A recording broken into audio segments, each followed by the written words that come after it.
TQI, where tonight we've gone rogue and we'll be ripping up the rule book in the company of this rowdy, rough-hewn rabble. A right ruffian, Jack Carroll. Ruskaya Razbunitsa, Olga Koch. Reckless reprobate, Bill Bailey. And a ruddy rapscallion, Alan Davis. Their ringtones relate to some right rascals of rare renown. Olga's got a Russian. There we go. Jack's got a robber. They say the great train robbery, he was the mastermind. I'm enjoying these ones. Bill's got a Robert.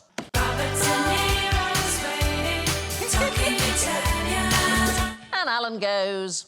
Rosie and Jim, Rosie and Jim, I mean, that's just creepy, isn't it? OK. Right, here are some words from the reign of Elizabeth I. What do you think that they mean? Well, number two's Bill. Top trickster. How dare you? Hedge Priest sounds like a 70s rock band, doesn't it? I like the idea of a hedge priest. Yeah. Just jumps out. Want a bit of absolution? Bit of absolution? Do you want a bit of absolution? Yeah. And cider. Cider, absolution. You're not far off, actually. Really? Weirdly, I know. It's quite close to the truth. Any idea, Olga, all those words? Oh, I've seen all of them on Grindr. Really?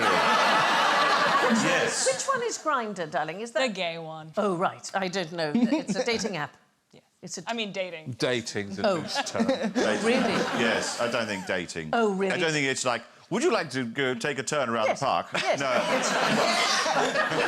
Are you saying they are kind of wrong-uns? Yes. Are they rascals? It's a collective of Tudor rogues, is the thing. So they were recorded by a marvellous man called Robert Greene. He wrote a book called A Notable Discovery of Cozenage. Ooh. Yes, and it kicked off an absolute craze of people having guides to beggars and other sort of vagabonds. It became known as rogue literature. And we don't really know why it was called cozenage, but cousin seemed to be a word for a wrong-un. A rascal. So somebody's trying to elicit money from you under false pretenses. It's a con man. A con man. Yeah, so let's go back to the list and have a quick look. Now, you mentioned hedge priest. So medieval priests were paid by tithes, but supposing you couldn't afford to pay the priest... Yes. This would be an itinerant preacher who was willing to do the ceremonies that you might want, was willing to marry you, was willing to bury you.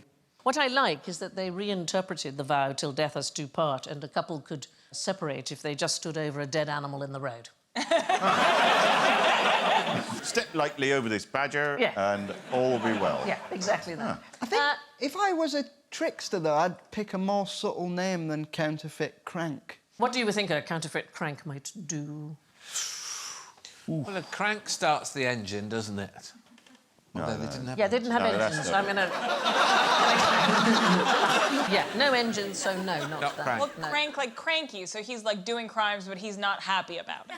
Well, he certainly is not happy in his look A because... little bit crazy. Yeah, so a comedy... crazy counterfeiter. A pretend crank. It's a pretend crank, so it's somebody who pretends that they've got something wrong with them. Oh, right. There was a particular one called a clapper dudgeon, and they used to, it's very unpleasant, create superficial wounds by rubbing a mix of lime and soda and iron rust, and it caused sort of blisters and sores, and then you would trick people. The other way of tricking them, of course, was to cut the festering arm or leg off a corpse, you know, perhaps from a handy gibbet. Yes. And then pretend it was yours. Oh, just sort of have it stuck to your Well, arm. you could lie on the ground with a blanket With and a stick the nasty... And yeah. to what end, Sandy, would you do? To get people to give you Get money. money. To feel sorry for them. I'm dying one limb at a time. Yeah. Yeah. And you'd have to remember to not just pick it up with your good hand as well, Yeah. right? Oh, thanks very much. Go on, yeah. Can you put it right into the hand? Yeah.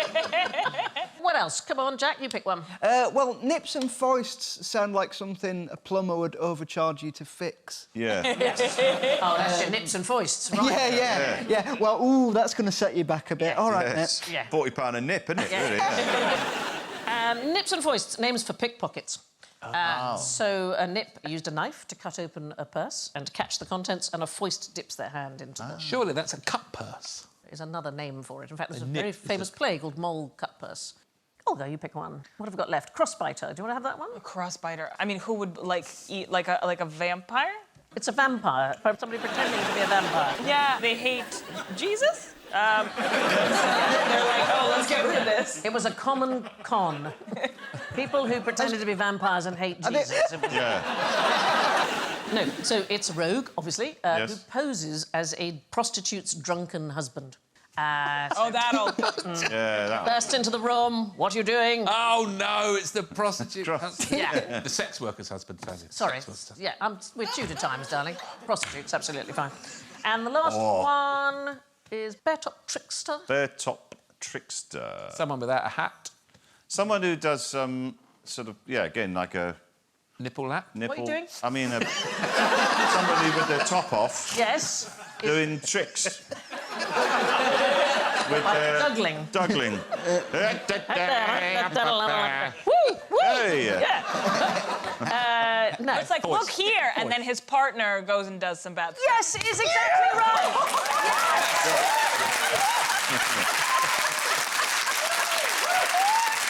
Yes, so a woman would flash a Tits. bear top and then possibly lure a man into a house, and then the gang of men would do robbing of him.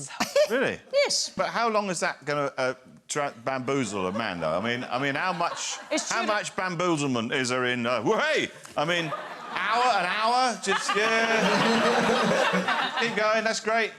Or I just think- a couple of, 10 I think seconds. you'd be surprised how Really? easy some men are, darling.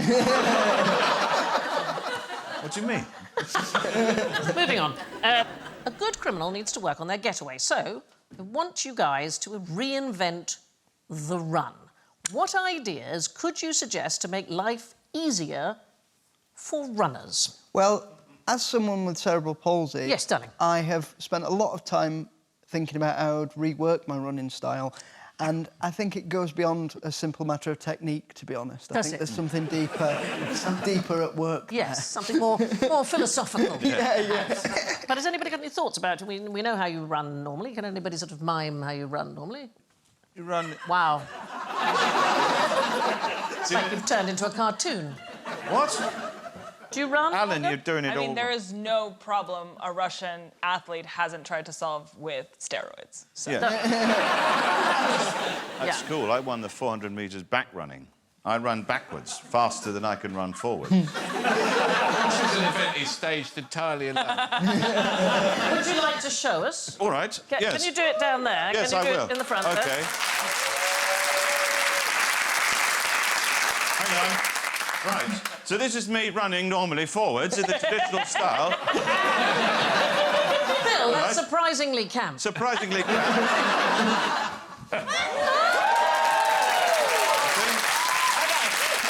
So there was a study done at Harvard University, a man called Andrew Yegin, and what he found was that walking with completely straight arms was more efficient than walking What, like this? Yes.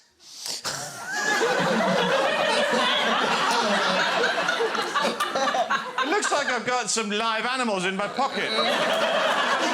Try running with straight arms. and Running see how with that- straight arms. Yes. All right. OK. Try that, yeah. Here we go. Yeah. I feel there's a slight penguin vibe. I'll do the penguin going round the corner gag. You'll love this.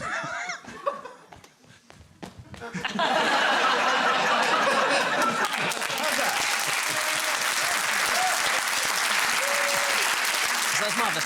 So this study, which was in 2019, what he discovered is that running with straight arms instead of them bent makes no difference, actually, to the speed or the efficiency. So they gave everybody oxygen masks and asked them to walk and run on treadmills trying these things, because obviously if you use more energy, you're going to need more oxygen. Yes. Walking with straight arms, actually more efficient, uses 11% less oxygen than walking with bent arms. And when it came to running, it made no difference, really, in terms of oxygen consumption. So the truth is, we don't really know why we run with bent arms. It's just that everybody seems to think it's harder to run with straight arms. It's possible it feels like your head is more stable. Possibly you get less fatigued because your shoulders are moving. They are constantly trying to find new ways of running. So Alphabet/Google's AI company, DeepMind, they Yes. tried to challenge the computer to see if it could learn a different way of running. And they used sort of virtual rewards and punishments to get the computer to see if there was a better way of moving. I have to say, it's very bizarre. Yeah. And if this was how you run, well, I think I would have fallen over immediately, but this is... This is the computer reckoned. This is how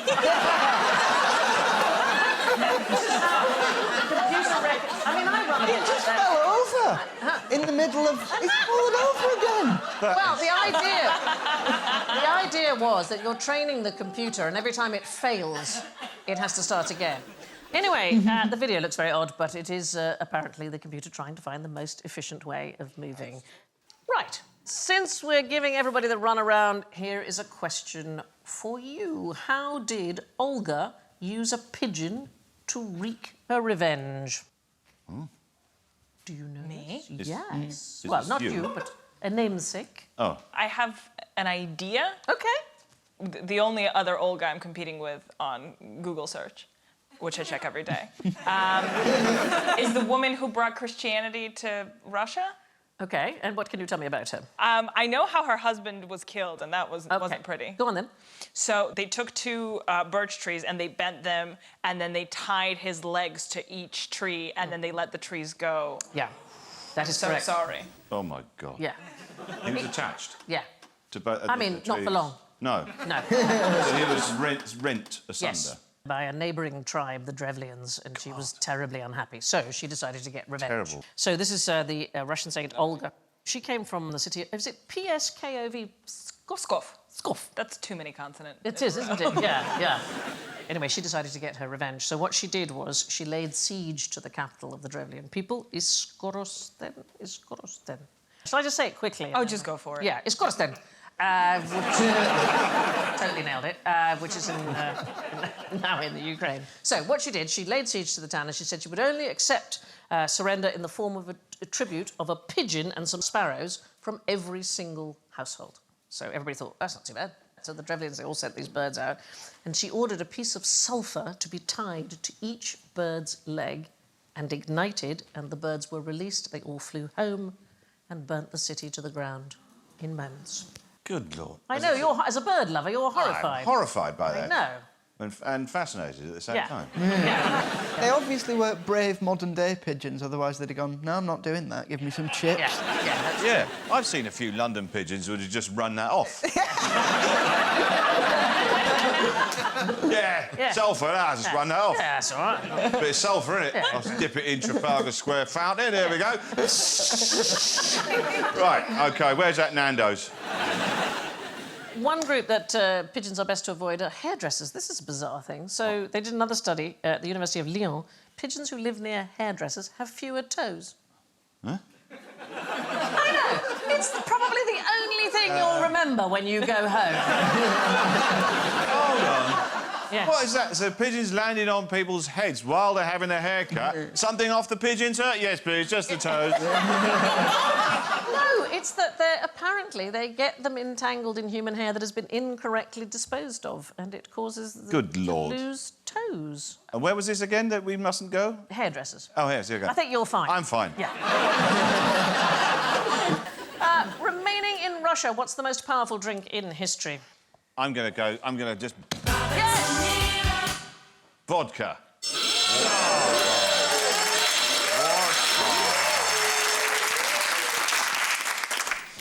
I love vodka, actually. Do you like... Are you... I like vodka because it says so much about Russian people. Like, Russian people bit into a raw potato, and we really were like, this is amazing, but can we make it liquid and ruin our lives?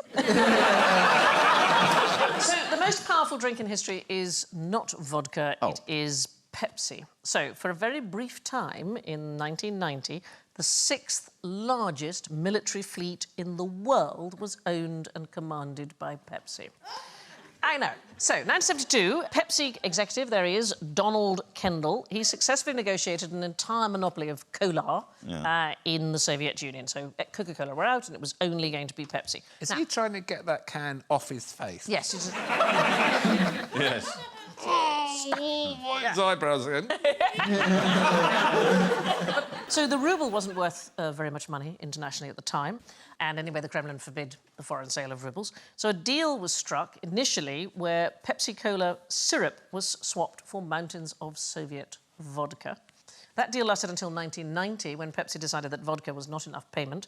So Russia agreed a $3 billion deal that everything would be paid in Soviet warships. The official units in Russia are mountains of vodka and warships. And warships, yes. They got 17 submarines, a frigate, a cruiser, and a destroyer for their drink, and they briefly became the 6th most powerful navy in the entire world. And then eBayed the lot. Yeah. They sold it to a Swedish company for scrap. I love, there's a little Swede going, hello, yes, scrap merchant.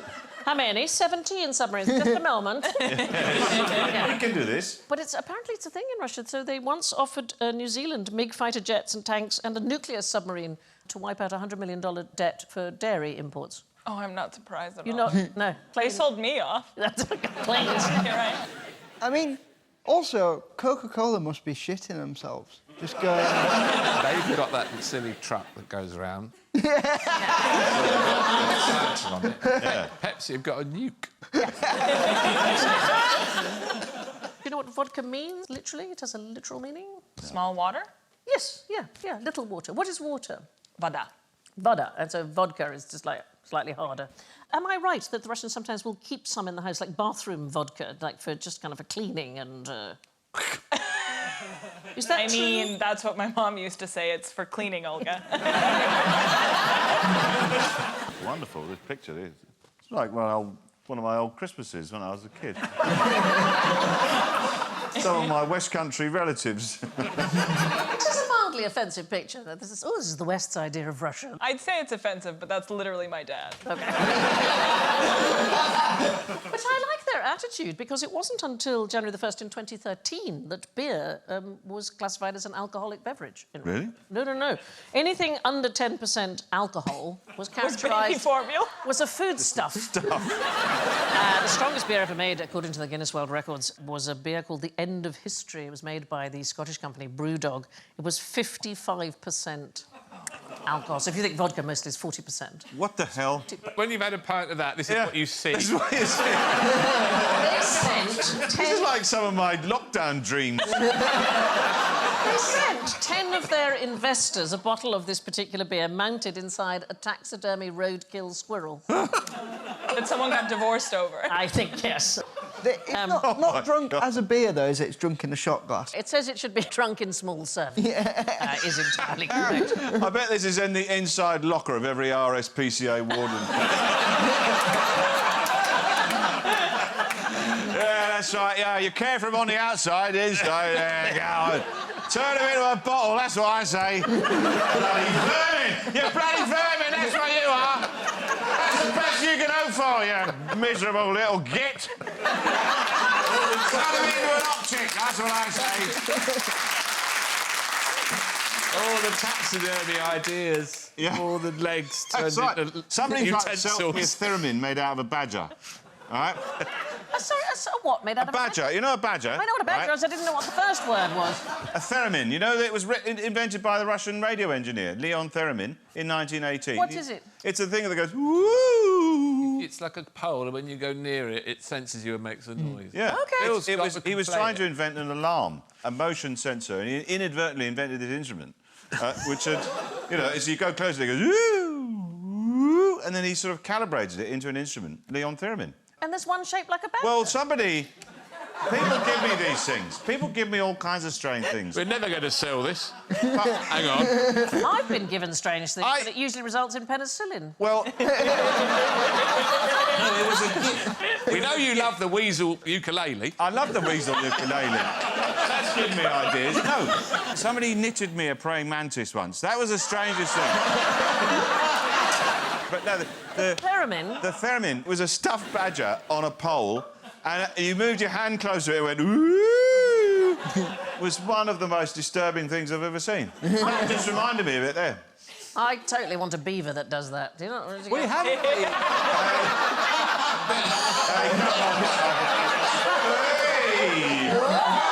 Calm down! Just behave yourself! I want a beaver that does I want a beaver that does that. All right. You can't help it. You'll have to wear earplugs. I mean, that sort of sound is directly out of a Carry On film as well. That thing. Be careful if you're ever doing a deal in Russia, as they might add shipping. Come on.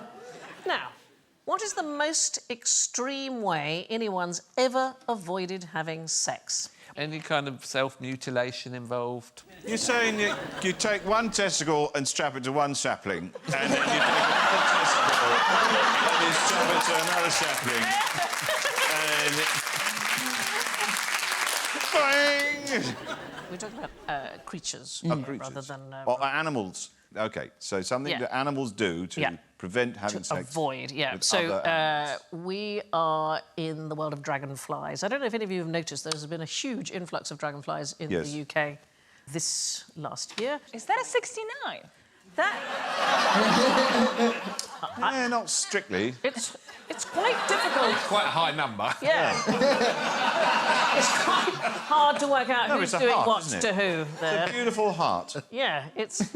One of them say, "Get off me, Yeah. you bastard." Yeah. Well, that is in fact correct, because that is one of the things that the female dragonfly will do. So, this is a study by a man called Rasim Khalifa, a zoologist from the University of Zurich. So, female dragonflies, the ones that are known as the common hawker, pretend to be dead while being pursued by a male in order to avoid amorous attention. Well, this is something that I've seen frequently.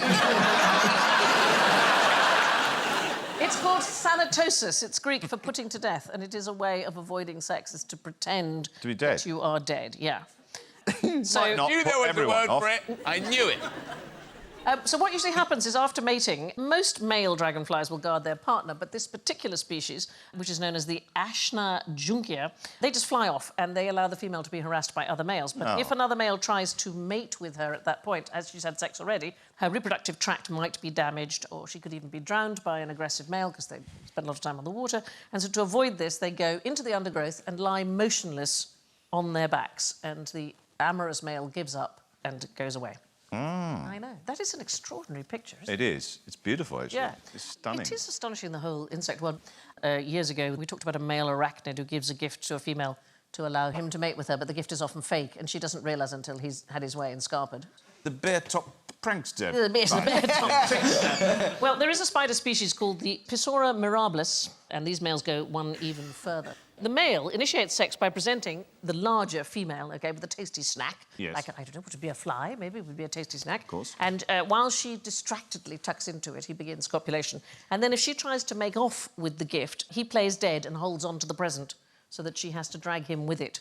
And, I know, and then when she stops, he springs back to life and has another go at it. I've seen a version of that a very late night near a bus stop with a kebab. Come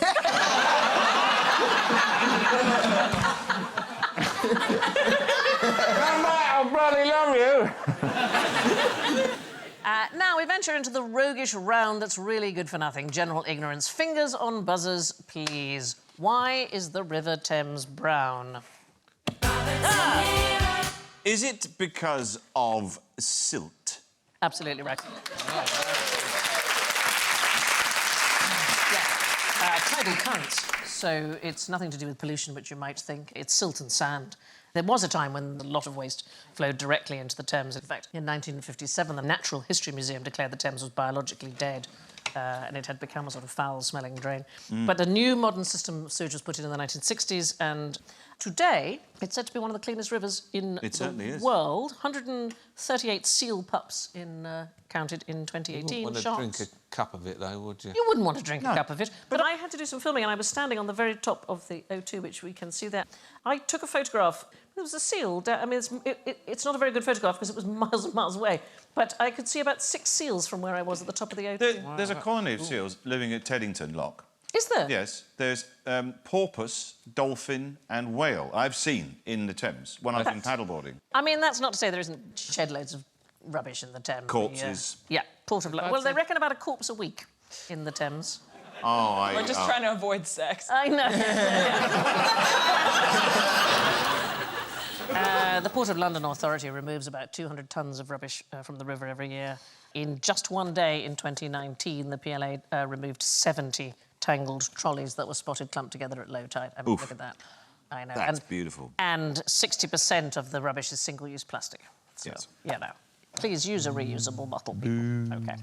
The colour of the Thames is mostly down to silt. There is still some pollution in there, but mentioning that just muddies the water.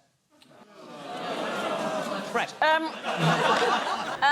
What is this wave called? Big. Freak. It's a freak wave. It's not a tidal A wave. massive wave, big Massive wave, storm freak. wave, wall Look of out. water. A lookout. A buttock clean... a trouser filler. A surfer drowner. An absolute bloody shitstormer. A rascally rogue. A rogue wave. Oh, a rogue wave. What do you say? So tidal waves occur in shallow water, right? Yes. They're caused by gravitational interactions between the sun and the moon and the earth. Tsunamis are giant waves caused by... Tectonic shifts. Yeah, so under the undersea sea. earthquakes and volcanic eruptions and so on. The thing here, this is a rogue wave. They are sometimes called freak waves. They are mountainous swells. We just don't know why. Is it one of those? We don't really know why. What defines them? They have to be twice the height of more than a Richard third Osman. of the waves in the air. And they appear really suddenly. I mean, they're unbelievably dangerous for shipping. And for centuries, people thought it was an exaggeration by sailors that no such thing really existed. Then on New Year's Day in 1995, an enormous wave smashed into the Draupner oil platform, which is just off the coast of Norway. And it was recorded at an astonishing 85 feet from trough to peak. And it was the standard assumption was that these waves maybe happened once every 10,000 years or something. Did it knock it over? Were they all No, right? everybody was absolutely fine, yeah. But they analysed about 30,000 satellite images over a 3-week period in 2003, and they discovered 10 waves around the world that had reached that height. So it is not quite as freaky as you thought, and nobody knows how they're created. According to Peter Challoner of the National Oceanographic Centre in Southampton, people have been working actively on this for the past 50 years at least. We don't even have the start of a theory. I'm just imagining a load of scientists on surfboards going, oh, shit. This is one. Definitely one. It reminds me of one of those Japanese prints, you know, those sort of prints of them. Beautiful. And that's my phone case, actually, is that painting, that Japanese painting. Is it of really? the wave, yeah. So that's consumerism for you. Yeah. Right there. Yeah. It turns out rogue waves aren't tall stories, but are stories tall. All of which brings us to the final scores. In fourth place, the villain of tonight's piece, with -29, is Alan. In third place, with -8, it's Bill. In second place, with -6, it's Olga. But sneaking into first place, an absolutely quizzy rascal with 4+ points, it's Jack.